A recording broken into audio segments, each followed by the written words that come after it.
ஜோதிட வணக்கம். மீன ராசி போன பதிவில் அவங்களுடைய ரகசிய குணங்கள் அதை பார்த்தோம். இந்த வீடியோவில் மீன ராசியோட விரயத்துக்கான உச்ச காலகட்டம், அதாவது அவங்களோட செலவு அதிகமாக செய்யக்கூடிய ஒரு காலகட்டம் இப்போ அவங்களுக்கு இருக்குது. இந்த 2025 டிசம்பருக்கு உள்ளே பார்த்தீங்க அப்படின்னா அவங்களுக்கு செலவு ரொம்ப அதிகமாகவே இருக்கும். அதுக்கான காலகட்டம் இப்போவே ஆரம்பிச்சிருச்சு. செலவு அப்படின்னா அவங்க பாக்கெட்டில் ₹1 கூட இல்லாத அளவுக்கான ஒரு செலவை உருவாக்கக்கூடிய ஒரு காலகட்டம். அதே மாதிரி அவங்களுடைய தகுதிக்கு மீறின ஒரு செலவையும் கொடுக்கக்கூடிய ஒரு காலகட்டம். பொதுவாகவே மீனராசிக்காரங்க பார்த்தீங்க அப்படின்னா சேமிப்பு அப்படிங்கிற விஷயத்தில் ரொம்ப கரெக்டாக இருப்பாங்க. பணத்தை தேவைக்கு செலவு செய்யணும், ரொம்ப ஆடம்பரமாக செலவு செய்யக்கூடாது, பணத்தை நம்ம சேமிப்பு பண்ணணும் அப்படிங்கிற மாதிரி பண சேமிப்பில் கொஞ்சம் ரொம்பவே கவனமாக இருப்பாங்க. ஆனால் இப்போ வரக்கூடிய இந்த காலகட்டத்தில் அவங்களோட சேமிப்பையும் மீறி அவங்களுடைய அந்த பண வரவையும் மீறி வரக்கூடிய ஒரு செலவு செய்யக்கூடிய ஒரு காலகட்டம் இப்போ வந்துருச்சு.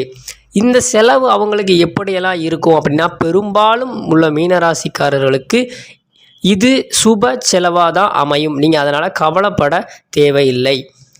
சுப செலவு அப்படின்னா பொதுவாக வீடு இல்லாதவங்களுக்கு வீடு கட்டக்கூடிய ஒரு காலகட்ட சூழ்நிலை அமையும், நிச்சயமாக அமையும்.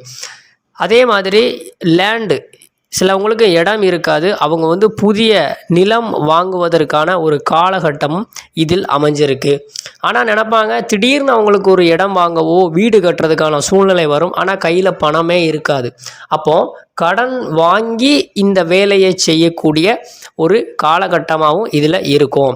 அப்போ எதிர்பாராமல் திடீர்னு பார்த்தீங்க அப்படின்னா ஒரு லட்சக்கணக்கில் கடனாளியாக ஆகி ஒரு செயலை செய்யக்கூடிய காலகட்டம் மீனராசிக்கு வந்திருக்கு. இப்போ ஒரு லேண்டு வருது அப்படின்னா நம்ம உடனே கடன் வாங்கி அந்த லேண்டை வாங்குற மாதிரி, இல்லை வீடு கட்ட ஆரம்பிச்சிருக்கோம் அப்படின்னா நம்ம கடன் வாங்கி லோன் எடுத்து, இல்லைனா நம்மளோட பொருட்களை அடை வச்சு அந்த மாதிரி வீடு கட்டக்கூடிய கால சூழ்நிலையும் மீனராசிக்காரங்களுக்கு வந்திருக்கு. இல்லை தொழிலில் பணத்தை முடக்கி தொழில் பண்ணக்கூடிய காலகட்டமாகவும் இதில் இருக்குது. மொத்தத்தில் அவங்க பணத்தை விரயம் பண்ணக்கூடிய ஒரு காலம். இப்போ சொல்லுவாங்க, இல்லை நான் கடன் வாங்கி இந்த வேலையை நான் செய்யணுமா அப்படின்னு சிலவங்களுக்கு சில எண்ணம் தோன்றும். ஸோ அந்த மாதிரி நினைக்க வேண்டாம். ஏன்னா அடுத்து மீனராசிக்கு வரக்கூடிய ஜென்மச்சனியிலிருந்து நீங்கள் தப்பிக்கணும் அப்படின்னா நீங்கள் இந்த விரயத்தை செஞ்சீங்க அப்படின்னா அந்த ஜென்மச்சனியிலிருந்து நீங்கள் தப்பிக்கிறதுக்கு ஒரு நல்ல வாய்ப்பு. இதில் கடன் வாங்கி நீங்கள் அதை செய்கிறது ரொம்பவே சிறப்பான ஒன்றா இருக்கும்.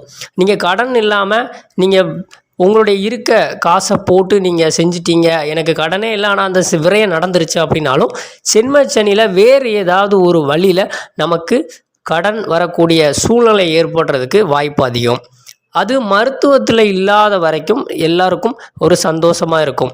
ஆனால் கேது மீனராசிக்கு 6ஆம் இடத்துல இருக்கிறதுனால கண்டிப்பாக கடன் வாங்கி செய்யக்கூடிய ஒரு அமைப்பு நிச்சயம் உருவாகும். நீங்கள் அதை பயப்படாமல் தைரியமாக அந்த விஷயங்களை நீங்கள் செய்யுங்க. உங்களுக்கு கடவுள் துணை நிற்பார். மீனராசிக்காரங்க போன பதிவில் நம்ம சொல்லியிருக்கோம், அவங்க எப்போதும் நேர்மையாக இருப்பாங்க, உண்மையாக இருப்பாங்க, நல்ல விஷயங்களை செய்வாங்க. அதனால் அவங்களுக்கு நல்லதே நடக்கும். அதனால் ஜென்மச்சனியில் வரக்கூடிய பிரச்சனைகளை தவிர்ப்பதற்காக இந்த காலகட்டத்தில் நீங்கள் கடன் வாங்கினாலும் உங்களோட செலவுகளை அதிகமாக செய்து நல்ல விஷயங்களை செய்யுங்க. சுப காரியங்கள், இடம் வாங்குவது, வீடு கட்டுவது, தொழில் முடக்குவது, இந்த மாதிரியான செயல்களை செய்யக்கூடிய காலகட்டம் வந்தாச்சு. நீங்கள் பணத்தை சேமிக்க வேண்டும் என்று நினைத்தால் கூட நிச்சயமாக முடியவே முடியாது. அதனால் நீங்கள் சேமிக்கணும் அப்படிங்கிற எண்ணத்தை இந்த 2025 கண்டிப்பாக விட்டுருங்க. அதனால் விரயம் நடந்தாலும் அது நல்ல விரயமாக இருக்கிற பட்சத்தில் சந்தோஷமாக ஏற்றுக்கொண்டு அந்த விரயத்தை நீங்கள் செய்யுங்கள். அடுத்தடுத்து வரக்கூடிய காலங்கள் உங்களுக்கு முன்னேற்றமான ஒரு காலமாக இருக்கும்.